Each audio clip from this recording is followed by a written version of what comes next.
He's probably most well known for being the former Prime Minister's son. Growing up in the spotlight is something he's very used to, and he certainly hasn't been shy of that. Max Key, you may know him. He's taken about a year off, though, when it comes to music. But now he's coming back with a song that he says is probably one of his most honest. Max? G'day. How you going? Good, mate. How's it going? How's the last year been for you? It's been busy. I've spent the last year working on this track and a few other projects of mine, and looking forward to hitting the ground running and, yeah, really coming back. You say the song that you're just about to release is your most honest yet. What do you mean by that? I guess it's a true reflection of like where my headspace is at. To me, the track's all about living life, moving forward, you know, not living in the past, kind of just, as cliche as it sounds, like grabbing the bull by the horns and just enjoying life. And, you know, life is short, life's sweet, you know, you've got to enjoy it. And to me, it was a song just to really give out like a positive message and try, I guess, inspire people to, you know, live their best life. And I mean, the thing is you actually haven't, you've lived a public life. Yep. For your entire life. Yeah. People probably think that they know you better than you know yourself. And yeah. So I guess this song is, quite confronting? Yeah. I guess so, yeah. The song, I kind of took a different approach with all of it. I mean, with my other music videos, I've kind of been more, not like the center of attention, but they've kind of been quite like generic kind of music videos. Whereas this one, I literally just videoed a trip I did, and it was a true kind of like through my eyes reflection of like what happened. And I worked with a guy called Max Novak from America, did some crazy visuals on it. And so we really tried to just do something kind of new and different, and something that I don't think's really been done in New Zealand before. So you're putting a lot into this, aren't you? Yeah, it's been the whole year pretty much. So. And is that why you've been quiet for so long when it comes to the music scene? Yeah, I really wanted to wait until I had something that I thought was like really perfect. I mean, obviously that you can always improve, and you know you can always get better and whatnot, but this is the first track where I've really been happy, like everything's gone to plan. And so. And you talk about things that I suppose many people have sort of been wanting the answer to for a very long time out of you. Yeah, no, I confront a lot of that. So at the start of the track, obviously, there's like a monologue just about kind of my life, my headspace, and it was kind of just, I thought, a message to, I'd never actually thanked the people in my life. You know, I'd always been very like gracious and thankful for, you know, my followers and social media, but I'd never actually addressed the people that actually had impacted my life, you know, friends, family. And so the song's actually just a dedication to all those people, and just to people as well. I kind of say that people I'm going to meet in the future, and yeah. I mean, you have lived a very public life, and as I said before, people think that they know you. The person that you put out online, the person that you are, is that the real Max Key? I feel like it depends what avenue you look at. I think the way the media have portrayed me, no. But I think how I am in my vlogs, or, you know, my YouTube or my Instagram to a certain degree, I think, yeah, that is me. I mean, my stories, they're all organic. Like, my vlogs, you know, you're filming yourself the whole time. I mean, obviously, it's all a lot louder and bigger and whatnot. But I feel, yeah, I think the media have portrayed me a lot differently. I would say that even just meeting you, you're very calm, a lot more calmer than what I thought you would be. Yeah, I think everyone thinks I like scream a lot, I run around. Yeah, I'm not quite like that. But yeah, I think in real life I am more quiet, and I think I'm more humble than people. I know that doesn't sound humble saying that, but like, you know, I don't really care about any of the stuff that people think I care about. You know, to me, like, friends, family, work, those things are like important to me. I mean, the thing is like, let's talk about social media, for example. You've got a little over 60,000 followers, I think 64,000 or something like that. And I mean, vlogging, blogging, social media is something that you do very well. But it's not necessarily what you look for, is it? I mean, you've spoken a lot about, you know, people trying to live their life through their likes and their followers. Yeah, I think, as I touched on this in a mental health video the other week we were talking about, and I think it's very easy for people to get too caught up in social media. For me, it's a platform that I can express myself, give opinions, just share content with, but it's not my life. Like if an Instagram post doesn't get enough likes, I don't care. Or, I think people get very fixated on being social media famous and just trying almost like a popularity contest, I think, and you can get very caught up in it and competitive with people. Whereas for me, social media is just a byproduct of other things I do. For me, it's all about the music, and social media gives me a platform to be able to, post the music. That. Yeah, and like let people see it, I guess. So I guess that's the only reason why I spend time on it, is so that, it's like having an advertising channel effectively. The bigger your channel is, the more people can see it. I want to talk about that mental health video, because I watched it and it really took me by surprise to hear you just so openly and honestly talking about the things that you were talking about. And we know that when it comes to social media, Instagram is the worst platform when it comes to Generation Z, and that is your generation. Yeah. Mental health, suicide is absolutely rife in that demographic. And so what is your take on that when it comes to people living their life through social media, and what's your advice? I think the hard thing, even for me as a kid, social media, when I was at school, wasn't, I didn't get Instagram until year 13. Facebook wasn't really a thing. And so it was very easy to step away from stuff. Whereas these days, if you're getting bullied at school, you come home and you actually can't escape it, which I think sucks. And that's why, to me, I try to do my bit to address it, because, I think there's no place for bullying or harassment. And, when you're online, it's pretty easy. I've had days where I've got absolutely nailed by thousands of people across the country. And when I was little, it used to affect me a lot. But I think the easiest thing to say, but the hardest thing to do, is to ignore it.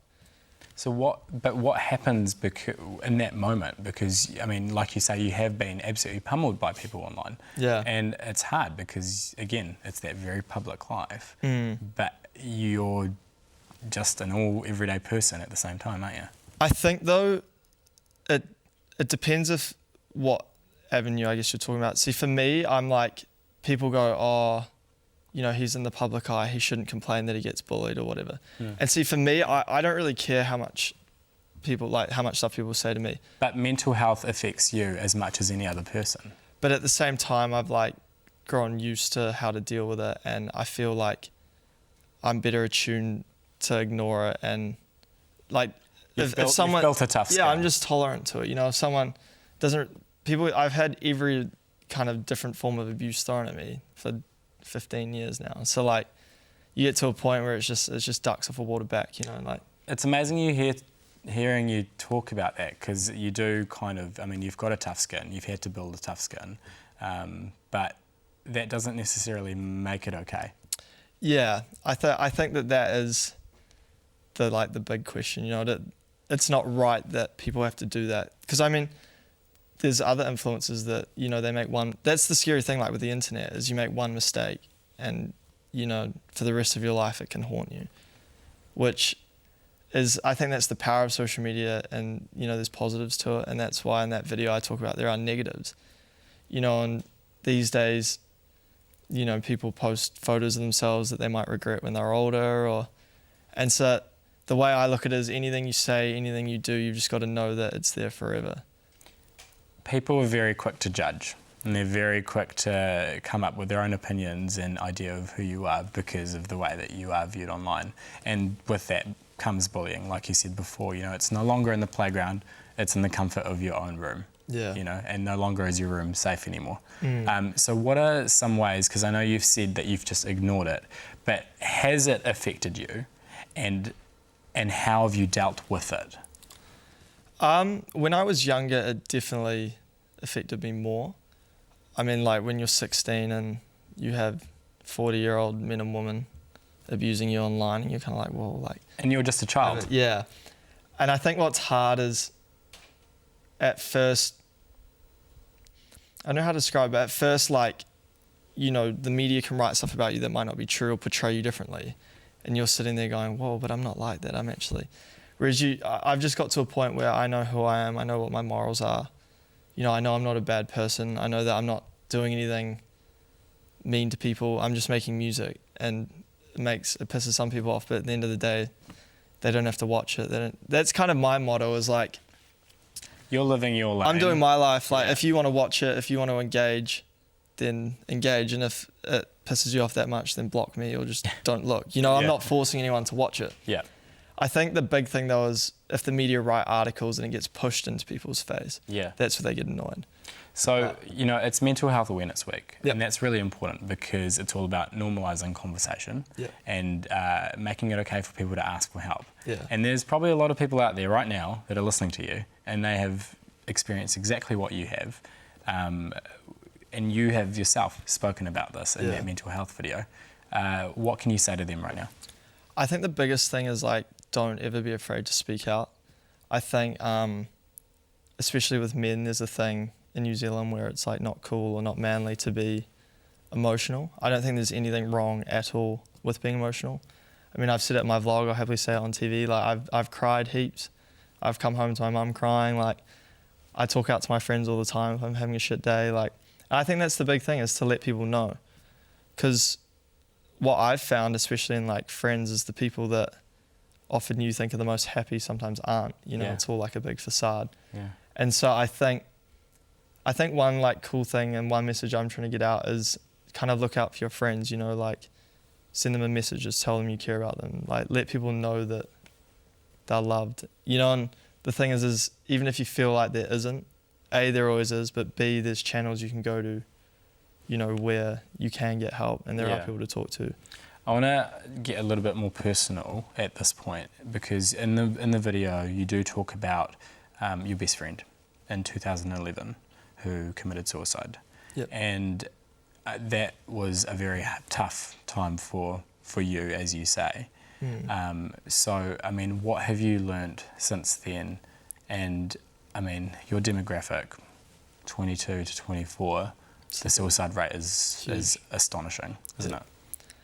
I guess for me, what my parents always taught me was there's nothing in life you can't fix. And I think that that's the saddest thing, especially with our generation, is, or not generation, but age group. It's very easy to like feel overwhelmed and, you know, feel like, you know, like if you do something, you know, to like a big degree, you might feel like this is the end of the world. And I think the big message is like nothing is unfixable. And as hard as it may seem at the time, you can always sort stuff out. And I just think that, you know, death is very permanent. I know that sounds like quite obvious, but like, you know, you can fix other things, but if you do that, you know, it's done. You can't undo death. And the thing is, I think the sad thing is like, people don't realize how loved they actually were, you know, like the reason often why they're doing it is because they feel like they're alone. And if only they could see how not alone, you know, like it's so sad. And I mean, that thing at my school was terrible. It was so like, I know my whole year group was shaken up by that. I mean, for ages, I was crying like all the time. Because you're always asking that question like, why, you know, like, and it's hard because I think if you haven't been in that state of sadness before, like I'd obviously been upset, but I'd never been that distraught. So you kind of just ask yourself like... You wouldn't wish that on your worst enemy? No, no one. And as I said, like, once it's happened, it's too late, and that's the sad thing, you know. And so that's why I was saying, like, always look out for your friends and, you know, just reach out to people because, you know, that text could save their life. Yeah. You know? Yeah, very much. You are very honest about your life, and that's probably something we haven't seen, you know, previously now. And now you're pummeling all of this stuff back into your passion, back into your music. Well, I guess for me, I want to do my bit to not like save the world kind of thing, but, you know, if my voice can be heard and I can spread a positive message and, you know, I can tie it into like a passion of mine, then to me it's all like a good combo. Do you think that music is your thing? Is it what you want your life to be about? I love music, yeah, through and through. It just makes me happy. I mean, it's like my escape from the world, you know. You can go into your own little bubble, and what I love is you're creating something new. I think you're no longer Max Key when you do your music, and that's probably how you feel. Yeah, it's kind of, I'm just expressing myself through another like form of language effectively. Yeah. Which I like. And it's cool being able to like positively impact other people with it as well. You know, you get people like, oh, it's so sad, and I always play the song, or, you know, which I think's like epic. I mean, that puts like a massive smile on my face. Like, Yeah. I think it's cool. And So you think that this is the next song? This is the one? I think this is, I'm confident that it's going to do well. I definitely think it's the best thing that I've produced. So, I mean, everyone, I guess, was very critical at the start, but I think slowly improving each time. And the big question, you know, what's next for you? Are you going to continue with this? Are we going to see an album potentially? Yeah, well, this is one of a few to come. I want to kind of hit summer quite hard, come out with a few tracks. So obviously for the next like wee while, I'll be sticking with this one and promoting this track. But yeah, after that, I've got a very, very big thing coming soon, which I'm amped for. Big thing? Yeah, it's big. Well, how big? What are we talking? Easily the biggest thing I've done. It's a big American collab.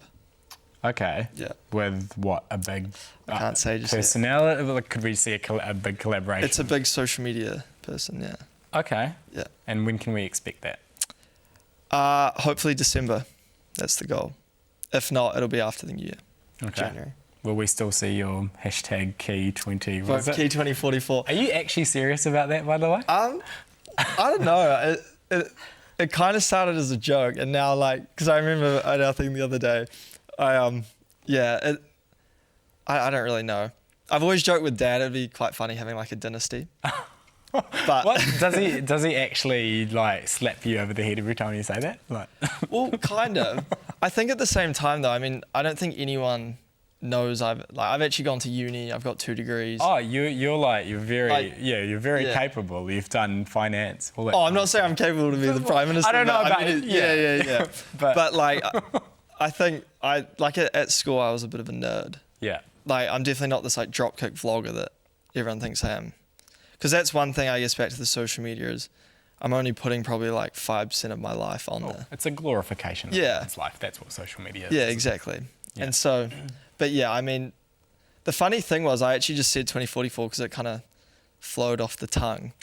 And it's actually a year. Does the election actually? It does. Oh, it does. Yeah. Okay. So it's all kind of worked out quite well. But I mean, it's ages away. I mean, How old are you going to be? Well, I'll be perfect age. I'll be I'll be 50. I need to ask you a question, actually, and this is one I've been dying to ask you for a while. The current Prime Minister, Jacinda Ardern, we know she's a DJ. Yeah. Would you collaborate with Jacinda Ardern? I don't think she'd want to collaborate with me. But if she said she'd play a set with you, would you do it? Yeah, 100%. Could we call you something like the Drax Project, the Jax Project? There we go. Jax Project, yeah, that would. I don't think Drax Project would be Jax Project. There you go. Yeah, that would work. Well, I mean, I'm open to it. We could do a big charity show. Okay. That'd be cool. Done deal. Yeah. Well, if people want to check you out, if they want to see this track, if they want to listen to it, where can they go? So the track's out on Spotify, just under my name, Max Key. Photo of me smiling. And then it's on Instagram, just again, my name. And then, YouTube. But, so the three platforms. I might put it on SoundCloud, I'm not too sure, but I haven't really dabbled with SoundCloud yet. So. Well, I just want to say thank you for joining me. Yeah, thank you so much. It's been awesome talking to you, and I hope that everything goes well for you for the next year, and looking forward to that December announcement as well. I know it's going to be big.